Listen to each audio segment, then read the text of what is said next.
अध्याय 1 समंदर की पुकार। समुद्र की लहरें कभी लोरी सुनाती हैं तो कभी चेतावनी। कबीर के लिए समुद्र एक किताब की तरह था जिसे वो हर रोज पढ़ना चाहता था। वो एक अनुभवी नाविक नहीं था, लेकिन उसके सपनों में बड़े बड़े जहाज और अनजान क्षितिज थे। जब वो मूनलाइट नाम के जहाज पर सवार हुआ तो उसे लगा कि वो अपनी किस्मत लिखने जा रहा है, पर उसे नहीं पता था कि किस्मत स्याही से नहीं, पसीने और नमक वाले पानी से लिखी जाती है। अध्याय 2 जब आसमान गिरा। रात के 2 बज रहे थे। अचानक सन्नाटा एक डरावनी गूंज में बदल गया। बादल इतने काले थे कि समुद्र और आसमान का अंतर मिट गया। कबीर ने देखा कि 40 फीट ऊंची लहरें जहाज को कागज की नाव की तरह उछाल रही थीं।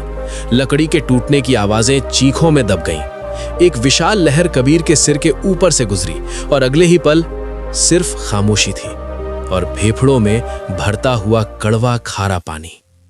अध्याय 3 मौत और मरुस्थल के बीच। जब कबीर की आंख खुली तो सूरज की तपिश उसकी खाल जला रही थी। वो एक अनजान द्वीप के किनारे पड़ा था। उसके कपड़े फटे हुए थे और शरीर पर जख्म थे।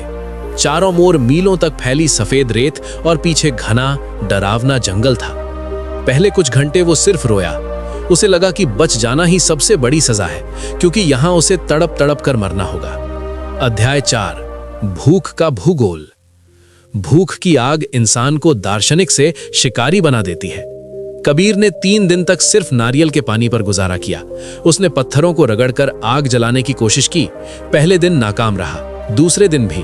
तीसरे दिन जब एक छोटी सी चिंगारी सूखी घास में पकड़ी तो कबीर को महसूस हुआ कि आग सिर्फ गर्मी नहीं देती, वो अकेलेपन में एक साथी की तरह होती है।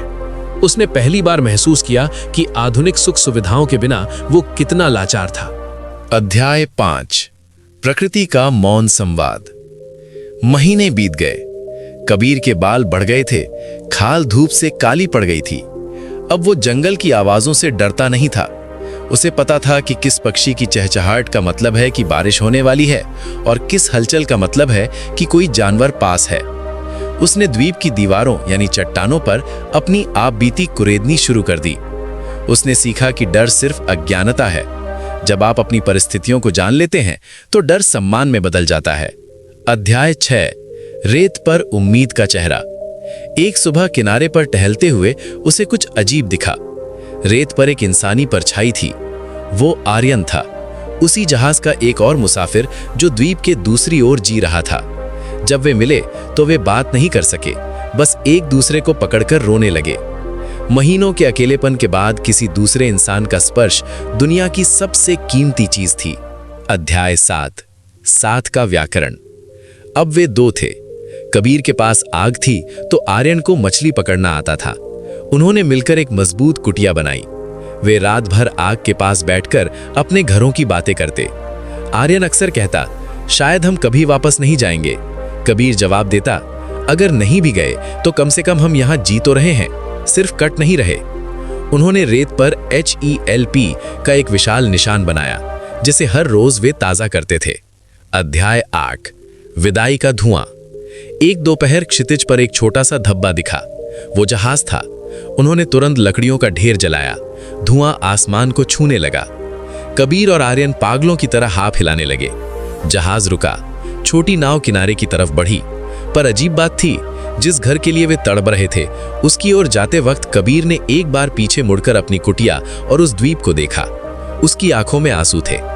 उसने वहां अपना सब कुछ खोया था, पर खुद को पा लिया था। अध्याय 9 असली घर की तलाश। शहर वापस आकर कबीर वो इंसान नहीं रहा जो पहले था। अब वो महंगी गाड़ियों और बड़ी इमारतों की दौड़ में शामिल नहीं हुआ। उसने शहर के किनारे एक छोटा सा घर बनाया। जब लोग उससे पूछते कि उस नर्क में तुमने इतने दिन कैसे काटे, तो वो शांति से कहता, वो नर्क नहीं, एक पाठशाला थी। वहां मैंने सीखा कि इंसान की जरूरतें बहुत कम है, बस उसकी इच्छाएं अनंत हैं। समुद्र ने मेरी घड़ी छीन ली, पर मुझे समय की कद्र सिखा दी। तूफान सिर्फ तबाही लाने नहीं आते। कुछ तूफान इसलिए आते हैं ताकि आपका रास्ता साफ कर सकें, ताकि आप देख सकें कि आप अंदर से कितने मजबूत हैं।